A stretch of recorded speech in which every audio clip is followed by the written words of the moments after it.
मेरे प्यारे बच्चों, आज की क्लास में हम बात करने वाले हैं हिंदी से, और हिंदी से हम बात करेंगे संपूर्ण पाठ से महत्वपूर्ण प्रश्न, यानी हिंदी के सभी महत्वपूर्ण प्रश्न बात करेंगे। और आज के जो क्लास में बात करने वाले हैं ना, इसमें आपका लगभग 20 क्वेश्चंस हैं और ये सारे क्वेश्चंस सब्जेक्टिव हैं और इससे बाहर कुछ भी नहीं आएगा। आप यकीन करो मेरे दोस्त, आप एक बार सारे वीडियो को देख लो, फिर आप हमसे एग्ज़ाम के बाद कहना कि गुरुजी आपने जो वीडियो दिए थे इससे सारे प्रश्न मिला है। आप बिल्कुल कहेंगे, मुझे यकीन है, क्योंकि हमने यहाँ वही प्रश्न लेकर आया है जो विगत साल में पूछे गए हैं और इस साल भी पूछे जाएंगे। मैं 100% कहता हूँ।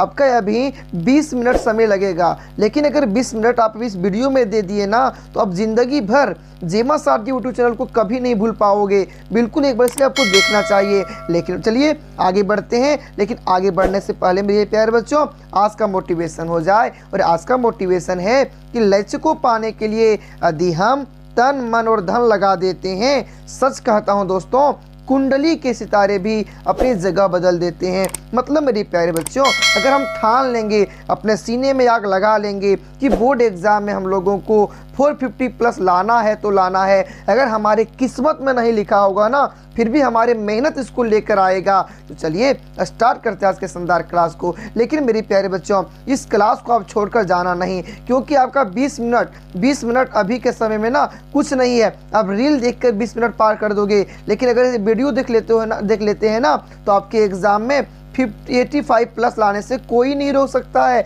मैं आपकी सी गारंटी लेता हूं। तो चलिए देखते हैं। फर्स्ट प्रश्न है कि गोपियों के अनुसार राजा का धर्म क्या होना चाहिए। तो इसका जवाब होगा मेरे प्यारे बच्चों कि गोपियों के अनुसार राजा का धर्म प्रजा की भलाई करना तथा नीति से राजधर्म का पालन करना होता है। मतलब इसको देखो, याद कैसे करोगे, ये भी ट्रिक हम देने वाले हैं। तो कैसे लिखोगे कि जो गोपियां है ना, गोपियों के अनुसार राजा का धर्म क्या होना चाहिए। तो जवाब लिख देना है कि गोपियों के अनुसार राजा का धर्म होता है प्रजा की भलाई करना, प्रजा की मांगों को पूरा करना। लिख लोगे ना, ठीक है। आपका नेक्स्ट प्रश्न है कि कवि बादल से फुहार रिमझिम बरसने के स्थान पर गरजने के लिए क्यों कहता है। इसका जवाब लिखना है मेरे प्यारे बच्चों कि कवि बादल से फुहार रिमझिम बरसने के स्थान पर गरजने के लिए कहता है क्योंकि कवि क्रांति लाना चाहता है। कवि क्या करना चाहता है? क्रांति लाना चाहता है, और बादल क्रांति का क्या है? सूत्रधार है। आपका नेक्स्ट प्रश्न है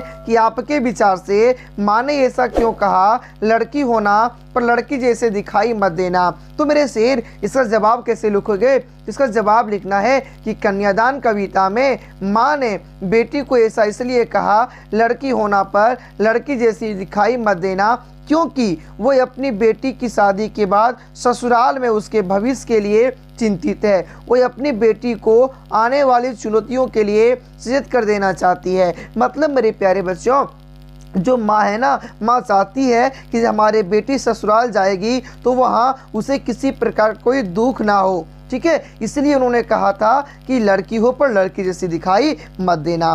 तो आपको ये जवाब लिख सकते हैं, या तो मेरे प्यारे बच्चों, आप तो ये अगर आपको नहीं लिखना है ना, तो आप इस तरह से भी लिख सकते हैं। किस तरह से कि हमारे विचार से माँ ने ऐसा इसलिए कहा कि लड़की होना पर लड़की जैसी दिखाई मत देना, क्योंकि लड़की प्रकट रूपी से भोली, सरल और संपन्नशील होती है। लड़की की माँ नहीं चाहती कि उसके ससुराल वाले उसकी सरलता और भोलेपन का शोषण करे, उसे दबा कर रखे, उसके कामों के बोझ के नीचे पीस डाले। तो मेरे प्यारे बच्चों, ये दो में से आप किसी को भी आंसर लिख सकते हैं, दोनों आपका सही होने वाला है। चलिए आपका अगला प्रश्न है कि सेनानी ना होते हुए भी चश्मे वाले को लोग कैप्टन क्यों कहते थे। आपका जवाब होगा कि सेनानी ना होते हुए भी चश्मे वाले को लोग कैप्टन इसलिए कहते थे क्योंकि चश्मे वाला एक बहुत बूढ़ा मरियल सा लंगड़ा आदमी था, जिसमें देशभक्ति की भावना कूट कूट कर भरी थी। वह गांधी टोपी पहनता था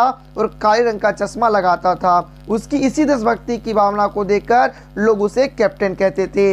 मतलब मेरे प्यारे बच्चों, इसका आपको जवाब लिखना है कि सेनानी ना होते हुए भी चश्मे वाले को लोग कैप्टन इसलिए कहते थे क्योंकि उसमें देशभक्ति कूट कूट कर भरी हुई थी। उसमें देशभक्ति कूट कूट कर भरी हुई थी। और वह क्या पहनता था? गांधी टोपी पहनता था और काले रंग का चश्मा लगाता था। लिख लोगे ना? कोई दिक्कत तो नहीं है ना? चलिए आगे चलते हैं। तो नेक्स्ट प्रश्न है कि फादर की उपस्थिति देवदार की छाया जैसी क्यों लगती थी? इसका जवाब लिखना है मेरे शेर कि फादर की उपस्थिति देवदार की छाया जैसी इसलिए लगती है क्योंकि जिस प्रकार देवदार वृक्ष लोगों को शीतलता प्रदान करती है, ठीक इसी प्रकार फादर बुल्के भी लोगों को शीतलता प्रदान करते थे। वे सभी लोगों से मिलजुल कर रहते थे, सभी की सहायता करते थे, इसलिए फादर की उपस्थिति देवदार की छाया जैसी लगती है। मतलब मेरे प्यारे बच्चों, अब समझ लो कैसे इसका आंसर लिखना है। इसका आंसर लिखना है कि फादर की उपस्थिति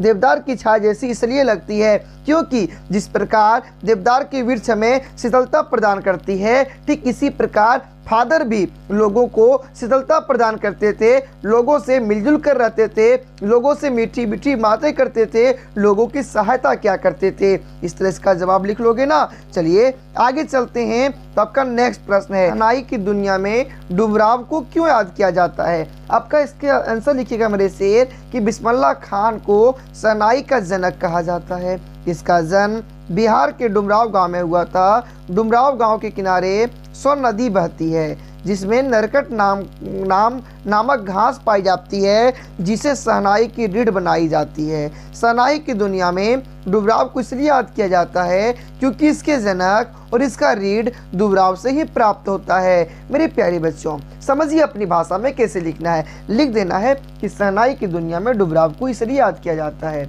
क्योंकि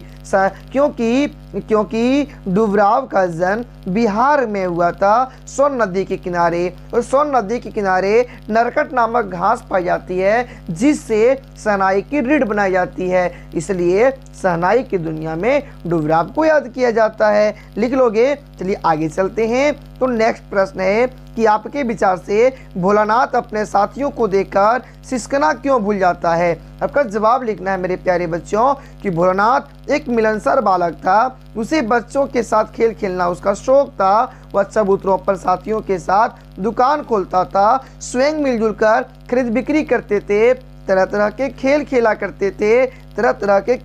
करते थे। साथियों के साथ खेल खेलने से उसे बहुत आनंद मिलता था, इसलिए भोलानाथ अपने साथियों को देखकर सिसकना भूल जाते थे। समझिए अपनी भाषा में। लिख देना है कि हमारे विचार से भोलानाथ अपने साथियों को देखकर सिसकना इसलिए भूल जाते थे क्योंकि भोलानाथ को अपने साथियों के साथ तरह तरह का खेल खेलना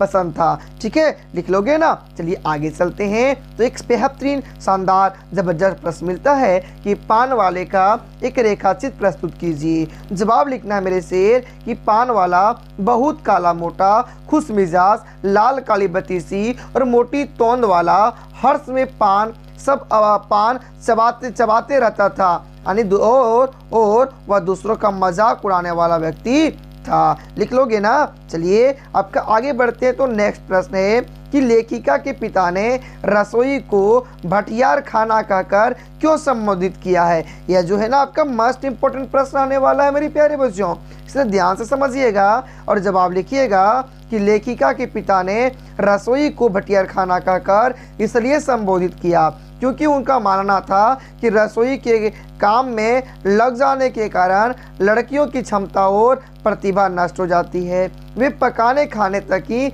सीमित रह जाती है और अपनी सही प्रतिभा का उपयोग नहीं कर पाती। इस प्रकार प्रतिभा को भट्टी में झोंकने वाली जगह को होने के कारण ही वे रसोई को भटियार खाना कहकर संबोधित करते थे। लिख लोगे ना? मतलब अपनी भाषा में लिखना है। कैसे लिखोगे फिर समझिए ना। लिखना है कि लेखिका के पिता ने रसोई को भटियार खाना कहकर इसलिए संबोधित किया है क्योंकि जो लड़की घर के रसोई का काम करते हैं तो वे लड़की बस उसी चारदीवारी के अंदर बंद रह जाते हैं, उसकी सारी प्रतिभाएं उसी चूल्हे में झोंक दी जाती है, तो इसीलिए उन्हें रसोई को क्या कहा है? भटियार खाना कहा है। या तो मेरे प्यारे दोस्तों इसका एक आंसर और भी लिख सकते हैं, किस तरह से वो भी देख लीजिए। लिख सकते हैं कि लेखिका के पिता ने रसोई को भटियार खाना कहकर संबोधित किया है क्योंकि उनके हिसाब से गृहिणी का पाक शास्त्री बनना, अपनी क्षमता और प्रतिभा की भट्टी में क्या होता है, झोंकना था। लिख लोगे। अब आगे बढ़ते हैं तो एक नेक्स्ट प्रश्न मिलता है, फादर बुल्के भारतीय संस्कृति का एक अभिन्न अंग है, किस आधार पर ऐसा कहा जाता है। तो जवाब लिखना है मेरे से कि फादर बुल्के को भारतीय संस्कृति का एक अभिन्न अंग इसलिए कहा गया है क्योंकि वे बेल्जियम के रेशम सेपल से भारत आकर यहाँ की संस्कृति में पूरी तरह रस बस गए थे। उन्होंने सन्यासी बनकर भारत में रहने का फैसला किया। मसीही धर्म से संबंध रखते हुए भी उन्होंने हिंदी में शोध किया। शोध का विषय था रामकथा, उत्पत्ति और विकास। इससे उनके भारतीय संस्कृति के प्रति लगाव का पता चलता है। इस आधार पर हम कह सकते हैं कि फादर बुल्के भारतीय संस्कृति का अभिन्न अंग है। मतलब मेरे प्यारे बच्चों, शॉर्टकट में कहना चाहे ना तो लिख सकते हैं कि फादर बुल्के भारतीय संस्कृति का एक अभिन्न अंग है क्योंकि वह बेल्जियम का रहने वाला था, लेकिन उसे भारत की संस्कृति अच्छी लगती थी और वे भारत में आकर बस भी गए। लिख लोगे ना। चलिए आगे चलते हैं तो एक शानदार प्रश्न मिलता है कि कविता का शीर्षक उत्साह क्यों रखा गया है। जो कविता आपका है ना उसके जो शीर्षक है उत्साह क्यों रखा गया है। तो जवाब लिखना है कि उत्साह जो है ना हमारे अंदर उमंग जोश भरता है और इसी जोश उमंग को देखते हुए जो गरजता है ना तो उसी लिए उत्साह रखा गया है। कैसे लिखना जवाब मेरे से वो देख लीजिए। लिखना है प्रस्तुत कविता का शीर्षक उत्साह इसलिए रखा गया है क्योंकि कवि ने बादलों की गर्जना को उत्साह का प्रतीक माना है। क्योंकि कवि ने बादलों की गर्जना को क्या माना है मेरे से, उत्साह माना है। लिख लोगे ना। चलिए आगे चलते हैं तो आपका नेक्स्ट प्रश्न है कवि के अनुसार फसल क्या है। तो मेरे प्यारे बच्चों ये सबसे इजी प्रश्न है। जवाब किसे लिखना है ये समझिए। लिखना है कवि के अनुसार फसल ढेर सारी नदियों के पानी का जादू है, किसानों के मेहनत का फल है, भिन्न भिन्न मिट्टी के गुणधर्म, सूरज की किरणों और हवा के थिरकन का फल है। मेरे प्यारे बच्चों अगर वीडियो आपको अच्छा लगे ना तो इस लाइक कमेंट और अपने दोस्तों के साथ शेयर करना ना भूलें। साथ ही साथ अगर आप हमारे चैनल पर नए होंगे तो इस चैनल को जरूर सब्सक्राइब करके रख लें। आगे बढ़ते हैं मेरे प्यारे बच्चों तो नेक्स्ट प्रश्न है कि संगीतकार के माध्यम से कवि किस प्रकार के व्यक्तियों की ओर संकेत करना चाह रहे हैं। जवाब लिखना है कि मंगलेश डबराल जी ने संगीतकार कविता के माध्यम से कवि ने मुख्य कलाकार के सहयोगियों की ओर संकेत करना चाह रहे हैं। जब कोई संगीतकार फिल्म, नाटक, वाद्य यंत्र में कार्य करते हैं तो मुख्य कलाकार पर्दे के आगे और उसके सहयोगी पर्दे के पीछे रखकर उसके आवाज़ों को क्या करते हैं, मिलाते हैं। आगे चलते हैं तो आपका नेक्स्ट प्रश्न है कि अखबार ने जिंदा नाक लगाने की खबर को किस तरह से प्रस्तुत किया। तो जवाब लिखना मेरे प्यारे बच्चों कि अखबार ने यह खबर छापी कि नाक का मसला हल हो गया है। राजपथ पर इंडिया गेट के पास वाली जॉर्ज पंचम की लाट नाक लग गई है। आगे बढ़ते हैं तो आपका एक और बेहतरीन प्रश्न मिलता है कि भगत ने अपने बेटे की मृत्यु पर अपनी भावनाएं किस तरह व्यक्त की। आपका जवाब लिखना है मेरे प्यारे बच्चों कि भगत ने अपने बेटे की मृत्यु पर अपनी भावनाएं इस प्रकार व्यक्त की कि सभी व्यक्ति उसे देखकर दंग रह गए। भगत जी ने अपने बेटे की मृत्यु पर मृत बेटे के शरीर को आंगन में एक चटाई पर लिटाकर एक सफेद कपड़े से ढक दिया। कुछ फूलों को तोड़कर तथा तुलसी दल को उस पर बिखेर दिया। उसके सिराने पर एक चिराग जलाकर रखा। उसके पास जमीन पर आसन जमाकर तालिता पूर्वक गीत गाने लगे। गीत गाते गाते अपनी पुत्रवधू के नजदीक जाकर उसे रोने के स्थान पर उत्सव मनाने को कहते। उन्होंने उसे समझाया आत्मा परमात्मा के पास चली गई है, इससे बढ़कर आनंद की क्या बात हो सकती है। मतलब मेरे प्यारे बच्चों जब भगत जी के बेटे मर गया ना तो वह क्या किया कि वह आश्चर्य था। तो जवाब लिखना है मेरे प्यारे बच्चों कि भगत ने अपने बेटे की मृत्यु पर अपनी भावनाएं इस प्रकार व्यक्त की कि लोग देखकर उसे दंग रह गए। जब उन्होंने अपने बेटे की लाश को आंगन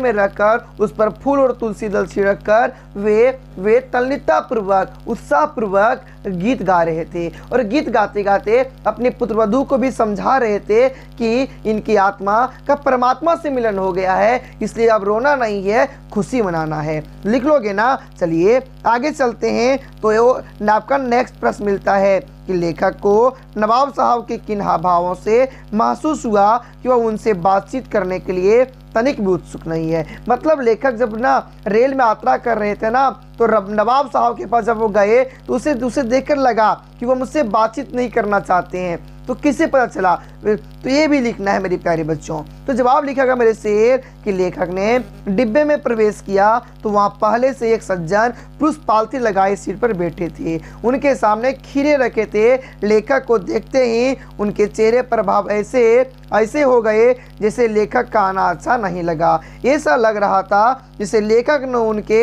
एकांत चिंतन में विघ्न डाल दिया था, इसलिए वे परेशान हो जाते हैं। परेशानी की स्थिति में कभी खिड़की के बाहर देखते हैं, कभी खीरों को देखते हैं। उनकी असुविधा और संकोच वाली स्थिति से देखकर लेखक को लगा कि नवाब उनसे बातचीत करने में उत्सुक नहीं है। आपका नेक्स्ट प्रश्न है मेरे शेर कि लेखिका की अपने पिता से वेश्याही टकराहट को अपने शब्दों में लिखिए। यानी जो लेखिका थी ना, लेखिका का विचार और उसके पिताजी का विचार नहीं मिल रहा था, टक्कर हो रहा था। तो क्यों हो रहा था, इन्हीं चीज़ों को लिखना है मेरे प्यारे बच्चों। तो मेरे शेर लिखेंगे कि लेखिका की प्रायः अपने पिता से वैसा टकराव रहती थी, क्योंकि लेखिका का मन 1946-47 के दिनों से प्रभात फेरियों, हड़तालों, जुलूसों और भाषणों में भाग लेना चाहती थी, किंतु उनके पिता लड़की को अपने सामने घर में राजनीतिक लोगों से बातचीत तक की इजाज़त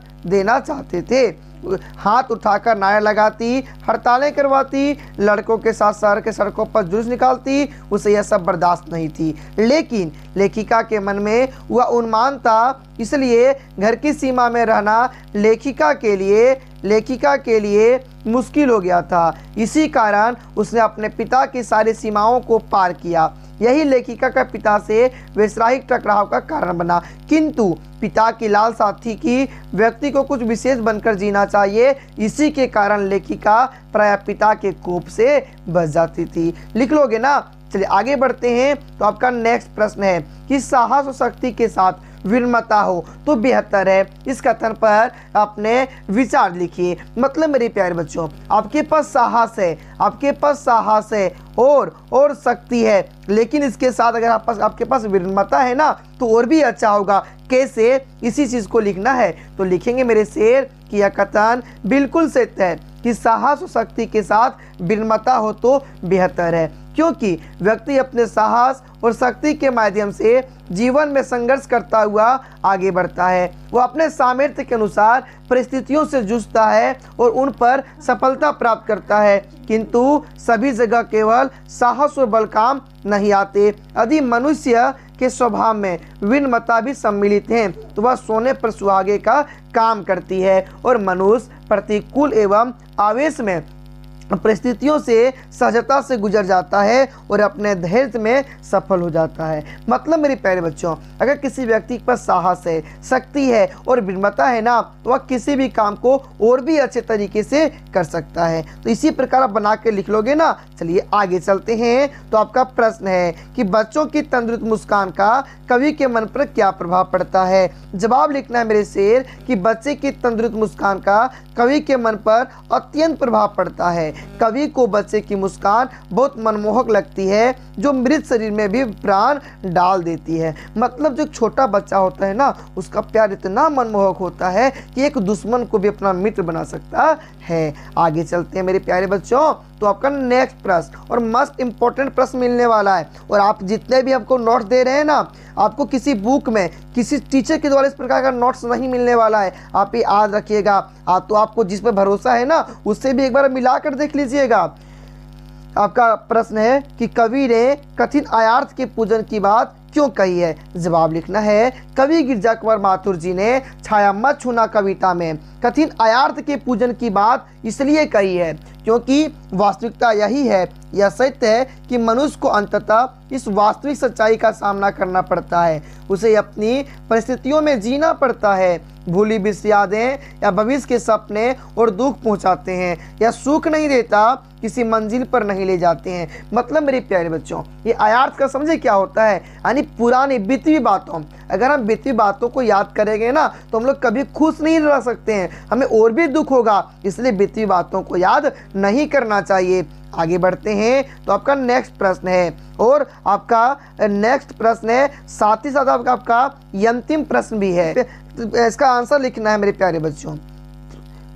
आपका नेक्स्ट प्रश्न है कि नार्गे एक कुशल गाइड था, और नार्गे के बारे में आप क्या जानते हैं और इसकी क्या विशेषताएं हैं। तो आपका जवाब लिखना है मेरे प्यारे बच्चों कि नार्गे एक कुशल गाइड था, वो अपने पैसे के प्रति पूरा समर्पित था, उसे सिक्किम के हर कोने के विषय में भरपूर जानकारी प्राप्त थी, इसलिए वह एक अच्छा गाइड था। एक कुशल गाइड में निम्नलिखित गुण का होना आवश्यक है। अब कौन कौन सा गुण होता है ये देखिए। तो पहला गुण है मेरे प्यारे बच्चों, एक गाइड अपने देश व इलाके के कोने कोने से भली भांति परिचित होता है, अर्थात उसे संपूर्ण जानकारी होनी चाहिए। दूसरा है कि उसे वहाँ की भौगोलिक स्थिति, जलवायु व इतिहास की संपूर्ण जानकारी होनी चाहिए।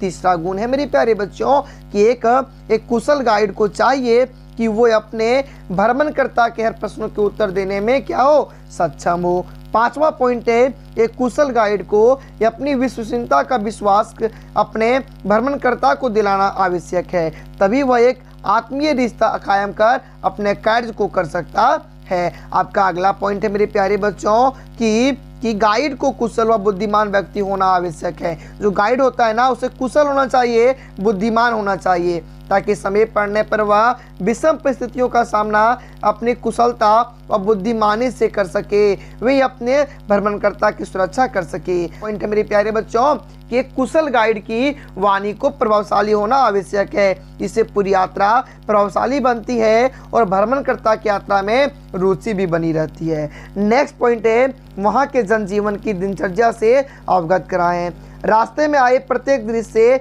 पर्यटकों को अवगत कराएं। और आपका अंतिम पॉइंट है मेरे शेर कि वह यात्रियों को रास्ते में आने वाले दर्शनीय स्थलों की जानकारी देता रहे। इस प्रकार मेरे प्यारे बच्चों, आज की क्लास में हम लोगों ने हिंदी के पूरे 22 VBI सब्जेक्टिव प्रश्नों को कर लिए हैं। अगर आपको और भी इसी तरह का क्लास चाहिए तो आप हमारे व्हाट्सएप ग्रुप में भी ज्वाइन कर सकते हैं। हमारे व्हाट्सएप ग्रुप में ज्वाइन करने के लिए दिए गए नंबर पर मुझसे संपर्क कर सकते हैं। मैं आपको फ्री क्रैश कोर्स के ग्रुप में क्या कर दूंगा, ज्वाइन कर दूंगा। आपका ये भी नंबर रहा, आप दो में से किसी भी नंबर पर हमसे संपर्क कर सकते हैं, हम आपको ग्रुप में ज्वाइन कर देंगे। और मेरे प्यारे बच्चों, चलिए फिर मिलते हैं अगले वीडियो में। तक मस्त रहिए, स्वस्थ रहिए और अपने परीक्षा की तैयारी ज़बरदस्त तरीके से कीजिए।